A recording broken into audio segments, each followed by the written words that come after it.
Hey, what I want to do is talk about the fringe conspiracies that have come back and reinvigorated themselves into specific areas of 9/11 discourse.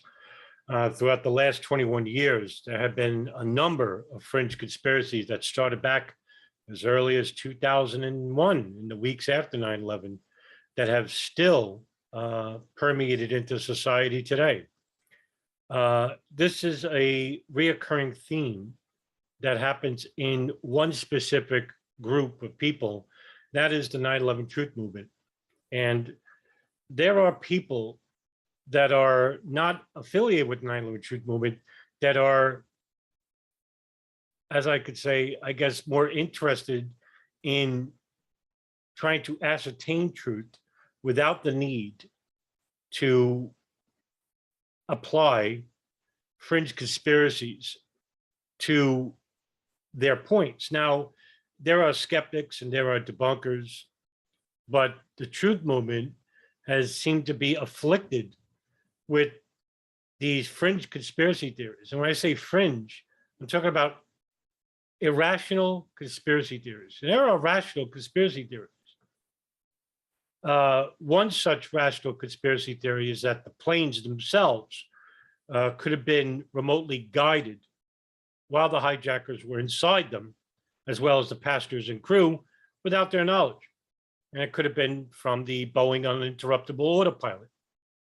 Now, that's a rational conspiracy theory to make sure that the planes crashed into their targets. Now, of course, Flight 93 didn't crash into a target, but it's still a reasonable conspiracy theory. An example of a fringe irrational conspiracy theory would be such as the planes were not hijacked and that they were either drones or holograms or swap planes, and they crashed into the Pentagon and World Trade Center in Shanksville, leaving behind all plane debris that didn't match with the original plane, and that all the people that were involved with investigating search and rescue human remains, they had to either be coerced, lying, or manipulated the evidence. But that would involve the conspiracist who claims this to prove that everybody was involved at some point, or else it's just a theory. So it really is frustrating that after 21 years, we're still talking about planes that can't be hijacked, phone calls that had to be faked, plane debris that's planted in broad daylight, the involvement of thousands of people in when it comes to search and rescue. And of course, people who believe in crisis actors and that these people, their profiles have to be created. And it just boggles the mind because to these people that purport these theories, and the reason why they do it is because they can't accept the official narrative. Now, I hear this all the time, the official narrative. What is the official narrative? And I've tried many times to get an answer or a definition thereof of what the official narrative is. And I think, coming from my experience in dealing with fringe conspiracy theorists in 9/11, is that the official narrative is this: 4 planes on September 11th were hijacked by 19 Islamic fundamentalists who then intentionally crashed them into the World Trade Center's North and South Towers, the Pentagon West Wall, and into a field in Shanksville, Pennsylvania. Now, what I just said is a microcosm of the official story told by the 9/11 Commission Finals Report. Now, throughout the many 21 years, the truth movement have been told ad nauseum that the 9/11 Commission report is false. The whole thing. That you don't have to read it. It's false. Whatever the government produces, it's false. They're all lying. Now, in this video, I'd like to explain as well about that default position. It's usually a default position for the truth movement, is also erroneous. And if you ever read the 9/11 Truth Movement, I mean, if you ever read the 9/11 Commission Report, you'll notice that it has a number of chapters in it. And there are, I believe it's 17, I'm sorry, it's 13 chapters. Now, there are, of course, I believe it's over 500 pages. And not everything in these chapters is false. Some of the statements, some of the points that they make are true. Some are false. But generally, there's information that's missing. And I like to call it an incomplete report. For example, 9/11 Commission Report did not mention anything about the Defense Intelligence Agency's Operation Able Danger, led by the Land Information Warfare's Activities Division, about a metadata operation involving this unit collecting information, public and classified, about terrorist operatives living inside the United States. The testimony of former senior executive Thomas Drake. He's not mentioned in this report either. Mark Rossini, an FBI counterterrorism agent out of New York under John O'Neill. His testimony about the FBI not receiving the information about Khalid al-Mihdhar and Nawaf al-Hazmi living inside the United States, that's not in this report. I can name other testimonials as well that didn't make it into the report. I could talk about the Israeli and Saudi intelligence rings that didn't make it into this report. So that's a lot of information that's missing. Think about the classified files that we're not privy to. According to 9/11 Commission Report, they read about 1 million files.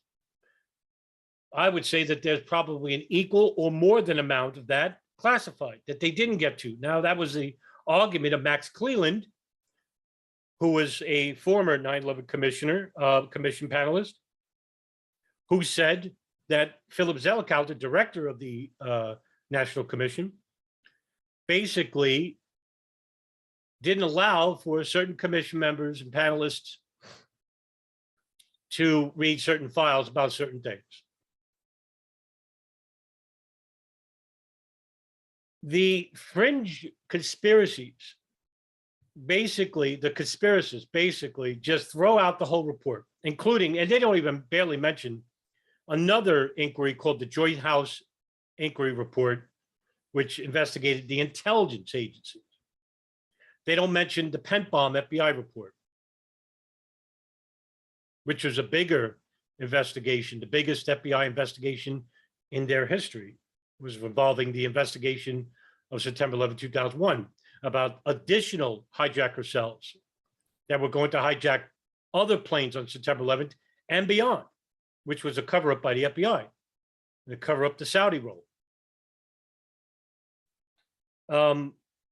None of this is mentioned by the fringe conspiracy theorists because to them, hijacked planes and hijackers represent the official story. And that has to be opposed at all costs. Even if the person who is aligning with the truth movement espouses demonstrable and irrational falsehoods, such as CGI and hologram planes, crisis actors, nuclear detonations inside the World Trade Center. These will be more accepted into their group than those who believe that planes were hijacked. The question is why? Why is that? Is it because that they've been told by prominent leaders of the truth movement, such as Rebecca Roth or Christopher Bolim, or the kids from Loose Change, or the kids from Citizens Investigation Team? Alex Jones, Jim Fetzer, Judy Wood, Barbara Honegger, and dozens of others like Thierry Mason, Kevin Barrett. I can name dozens of people who propose fringe conspiracy theories that actually hurt the truth movement. Now, if they're listening to these people, then for the last 20 years, you can understand why we still have people in the truth movement who uphold to these fringe conspiracies.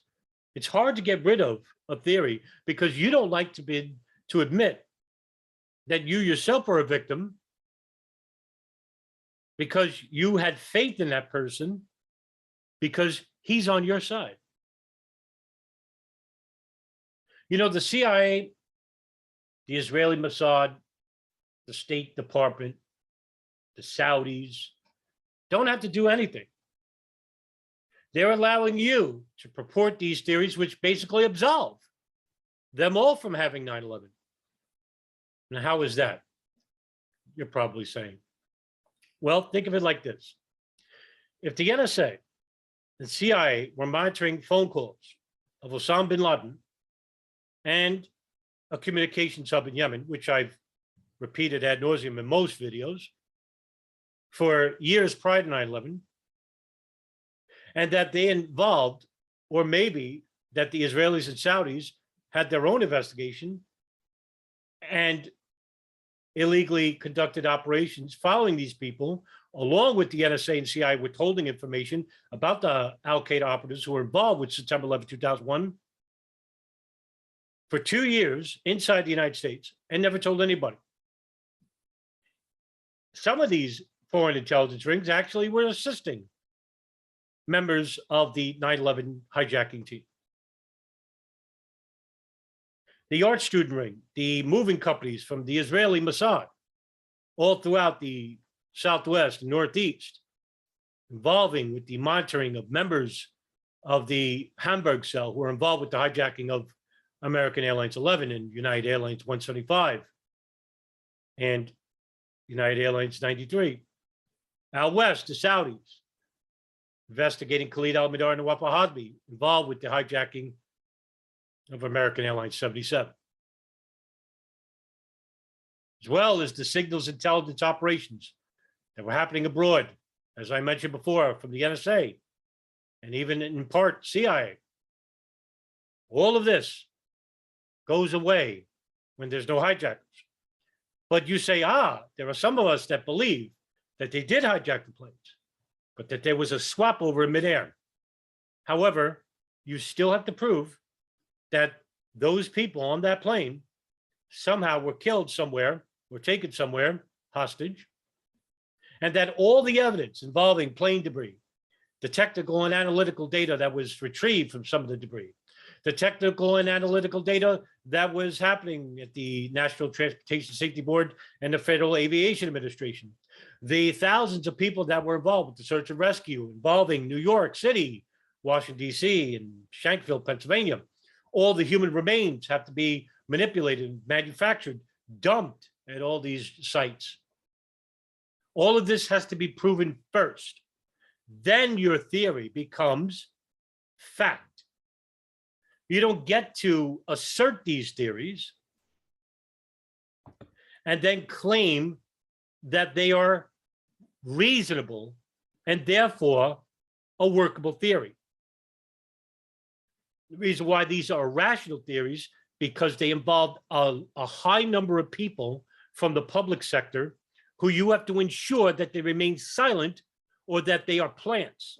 But if they have to remain silent, that means for the last 20 years, you have to involve the FBI and whatever agency that's involved with monitoring these people from these shadow government for 20 years.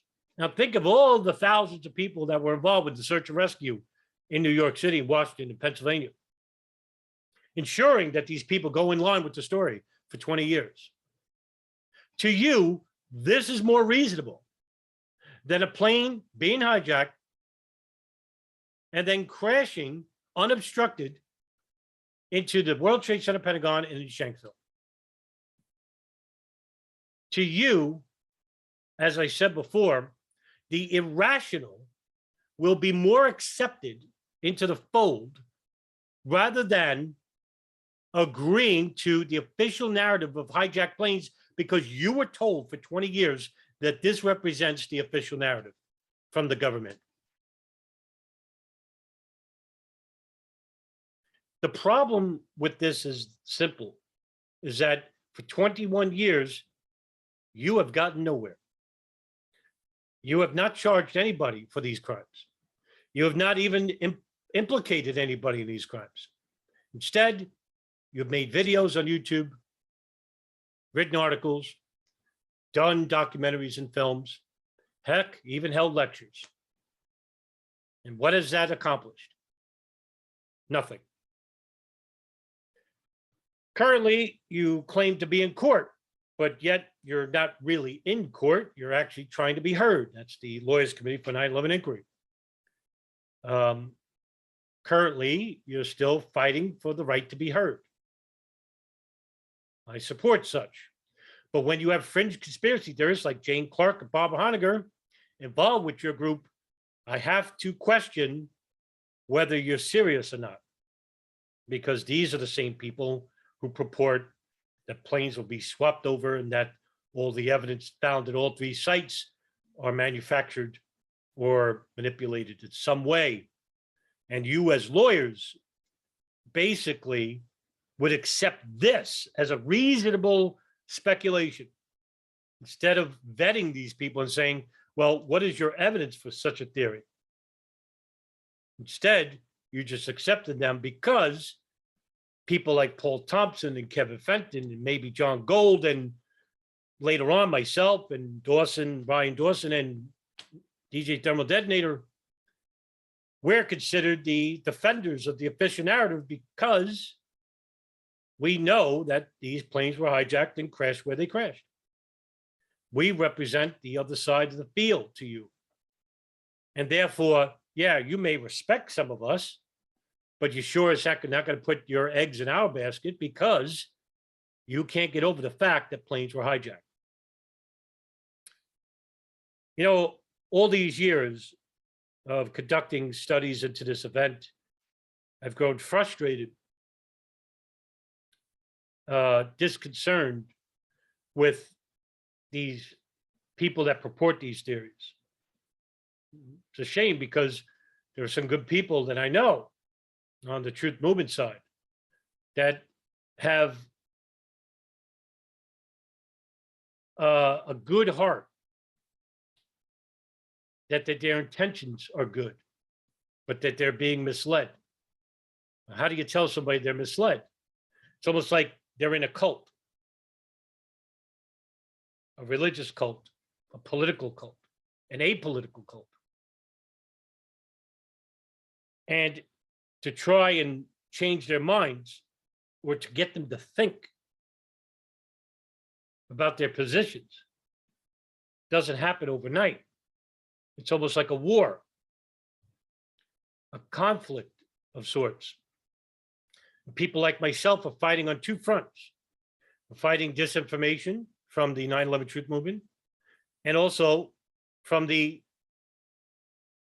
disinformation or the missing information from the US government and, of course, foreign governments, as well as the intelligence services.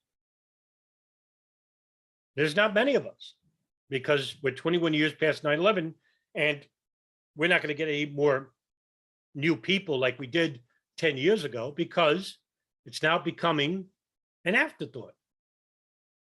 But yet the 9/11 Truth Movement still thinks that truth boots and handing out flyers is important. In fact, more important than learning about the event itself. These people are basically 15, 20 years behind. You had your chance in 2005. You had your chance under the Trump administration, who catered to these conspiracy theories, including 9/11. What'd you do with it? Nothing. You know, on the 20th anniversary, architects and engineers, the biggest 9/11 truth group in the world, basically what they did for the 20th anniversary, a comic book. There are other groups like Truth Action Project Lawyers Inquiry for Lawyers Committee for 9/11 Inquiry. But these groups are basically infiltrated, and I'll use that word with confidence. These groups are infiltrated by fringe conspiracy theorists.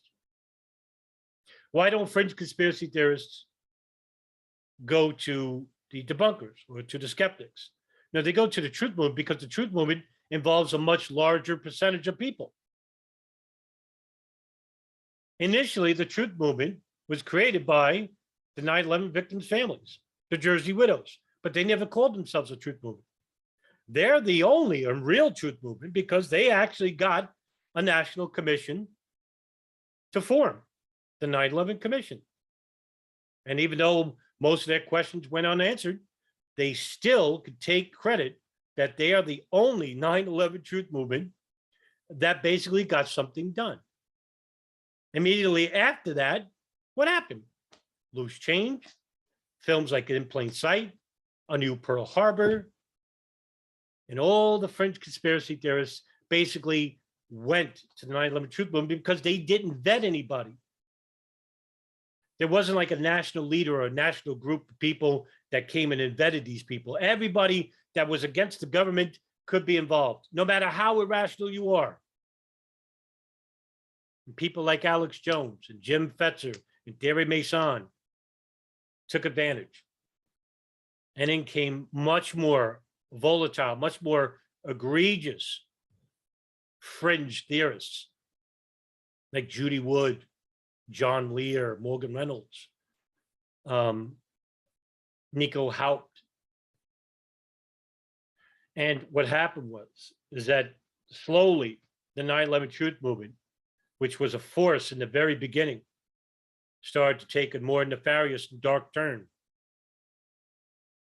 And when the national media interviewed people like Kevin Barrett, John Lear, Morgan Reynolds on MSNBC and on Fox News, what they were doing was saying, you see, these people that purport no planes and no hijackers, that's the 9/11 truth movement. That's what they think. And so the public discourse took their eyes onto you as a serious movement and started changing and seeing you as nothing more than a bunch of irresponsible, irrational, and even comedic group of people that should not be taken seriously. And who did you drag down over the years? Was it just you? You took everybody else, including the skeptics, even some debunkers, because we dared question the US government and the evidence for 9/11.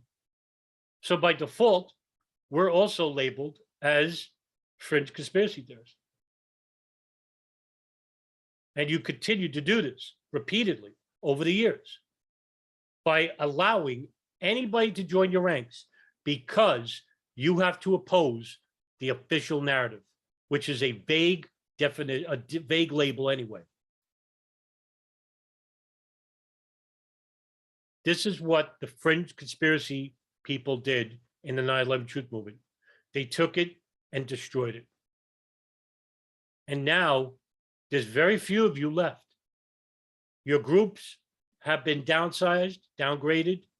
Some people even have left. The more serious researchers, no longer active, like Paul Thompson, Kevin Fenton, John Gold. He's still around, but not as active as he once was. Ray Nowolski, John Duffy. These were serious people, people that we could use, people that we needed, desperately needed, who wrote some of the most prominent, important books on 9/11, who produced FOIA requests that got files and documents from the US government and National Archives. We lost them. And why did we lose them? Because they knew what was happening to the truth movement and they didn't want to be involved.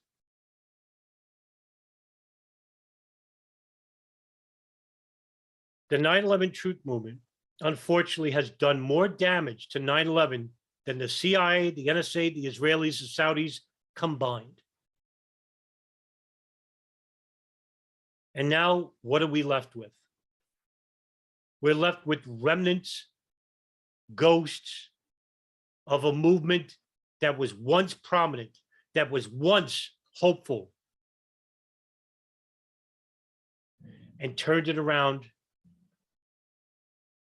and shattered it, destroyed it, sullied it, and let it fall into 1,000 pieces where it can never be repaired again. And it's no thanks to people like Alex Jones and Christopher Bolin and Rebecca Roth and Jason Burmis, Dylan Avery, Corey Rowe, Aldo Marquis, Craig Ranke, Judy Wood, Rebecca Roth, Barbara Honegger. So many of these people that took advantage.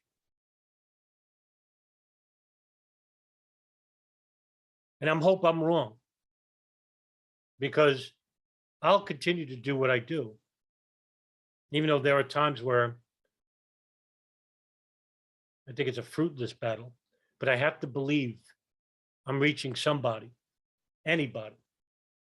And what I'm hoping with my channel and my podcasts, as well as DJ Thermal Detonator, a great co-researcher in his own right, what we're hoping for is that we reach somebody, and that somebody can gain a bigger audience than we can, and take the information, and then they can spread it to other people, and those other people can become channels and leaders on their own,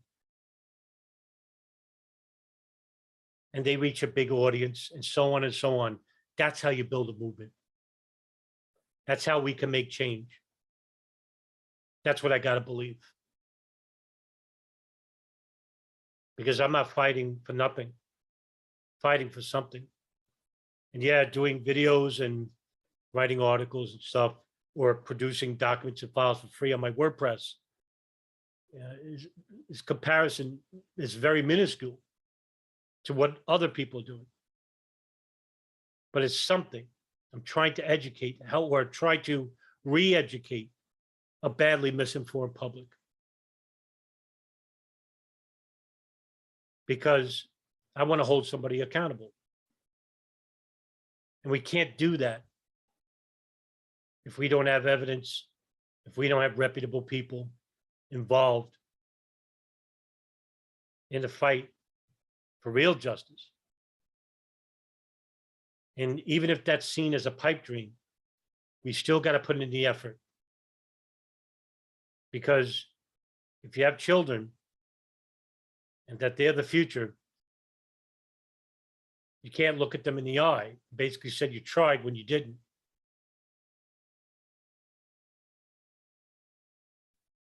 And if you're an optimist, you got to hope that the 9/11 truth movement can be revived, that the pieces can be fixed to some level, that there has to be a revitalization of sorts. I don't know whether that's going to happen under me or Nelson or somebody else, maybe that we haven't met, or the people that we have met and they're starting out, like a Sean Russell, a Darren Harvey. Maybe they'll do better than us. That's what I'm hoping for. It's either that, or we let the fringe conspiracy theorists basically submerge what's left of 9/11 into the depths where JFK, Martin Luther King, and every other event in history, the 93 World Trade Center bombing and whatnot, into the abyss of oblivion. I hope this video reaches some of people I haven't reached yet, and has given you a light of opportunity to basically become that person that we desperately need.